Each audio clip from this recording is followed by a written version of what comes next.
কি অপরাধ, একটা ভালো ছেলে, প্রমিজিং চ্যাপ।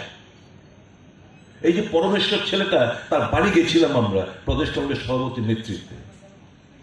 ভাষা নেই, মাকে সান্ত্বনা দেওয়ার, বাবাকে ভাইদের সান্ত্বনা দেওয়ার কোনো ভাষা নেই।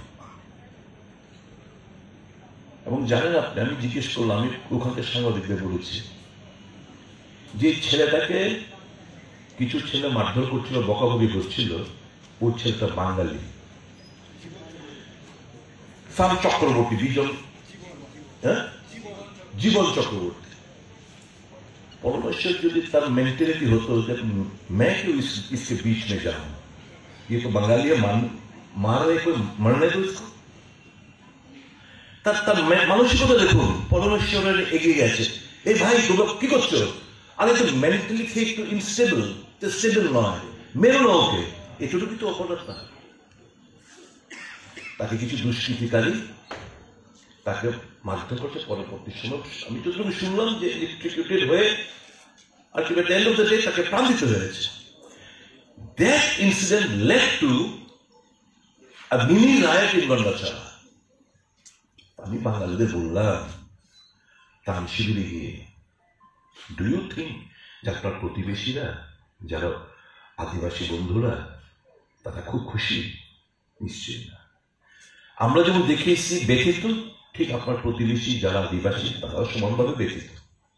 আপনারাই তো বলেছেন এই 12 তারিখ রাত্রিবেলা যখন আগুন দাও করে জ্বলছিল, সুধীরবাবু বাঁচান রাত্রিবেলা, তখন 12টা 12:30 বাজে, আপনাকে বলছিলেন যে দাদা 80 জুনের দাঙ্গার সময়ও এরকম ঘটনা ঘটেনি, এই আদিবাসী বন্ধুরাই তো আমাদের বুকে আগে রেখেছিল, কোথাও কোনো একটা ঘটনা ঘটতে দেয়নি। এখন কেন হলো? আমি তাই বলে এসেছি, শুনুন, দুষ্কৃতিকারী কোনো জাত হয় না, ধর্ম হয় না, রং হয় না, এরা দুষ্কৃতিকারী। Be it tribal, be it non tribal, criminal or একটা দুষ্কৃতিকারী, তাদের কোনো জাত পাত রং ধর্ম কিছু হয় না। কাজে আপনারা সেরকম ভাবে চিন্তা ভাবনা করবেন না, ব্রড স্পেকট্রামে চিন্তা ভাবনা করুন। আপনারা তো টুডে অর টুমরো আপনারা যাবেন, প্রতিবেশী যারা আদিবাসীরা রয়েছে হয়তো আপনারা ভাবতে পারেন তাদের কেন বাড়ি জ্বলানো হলো না, শুধু আমরা এফেক্টেড। এটাই তো তারা চেয়েছে, যারা দুষ্কৃতিকারী তারা তো এটাই চেয়েছে আপনাদের মধ্যে এবং আদিবাসীদের মধ্যে একটা বিভেদ, একটা তৈরি, একটা অবিশ্বাসের প্রাচীর তৈরি করে দেওয়া হয়। বুকে আগলে ধরবেন গিয়ে, বাড়ি যখন যাবেন তাদেরকে বুকে আঁকড়ে ধরবেন। তারাও সমানভাবে, আপনারা যেরকম ব্যথিত তারাও সমানভাবে ব্যথিত, তাদেরকে বুকে, তাদের ট্রাস্ট আপনাদের ইয়ে করতে হবে এবং এমন কোনো কাজ করবেন না যেটা নিয়ে আবার একটা অবিশ্বাসের বাতাবরণ তৈরি হয়। That was the message, clear message of our party when we visited Gandacherra. আজকের দিনে আমাদের শপথ নিতে হবে to protect the rights of the indigenous people, to protect and not only to protect, তারা যে এই পরিবেশটাকে, আমি বলবো দে আর দ্য মেইন আর্কিটেক্ট।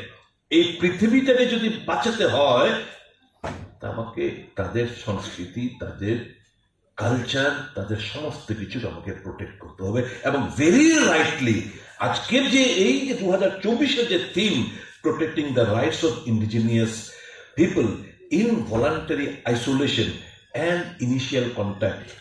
আপনারা জানেন এই সমস্ত জায়গায় সারা দেশে প্রচুর মানুষ মারা গেছে করোনা, কোভিড থেকে। These are the places যেখানে করোনার থাবায় একটা প্রাণীকে প্রাণ দিতে হয়। এখন যদি এখান থেকে যদি আমরা ওখানে যেতাম কোন তাদের মধ্যে ওই যে আইসোলেশন কিংবা ইনিশিয়াল কন্ট্যাক্ট যে থিমটা, তাহলে দেখতেন এখানকার এদের কি একদম সাফ হয়ে যেত, একটা প্রিমিটিভ গ্রুপ যারা রয়েছে তারা মোড়ে সাফ হয়ে যেত। কাজে to protect them is to protect the environment, to protect them is to protect my mother earth. এই কথাটা মাথার মধ্যে রাখবেন। আবারও আজকের এই দিনের মহত্ব সংক্ষিপ্তভাবে তুলে ধরলাম এবং আপনাদের মাত্র সকল স্তরের জনগণকে, বিশেষ করে যারা আদিবাসী সম্প্রদায়ভুক্ত রয়েছেন তাদের অনেক অনেক অভিনন্দন। May God bless all of them. জয় হিন্দ, বন্দে মাতরম।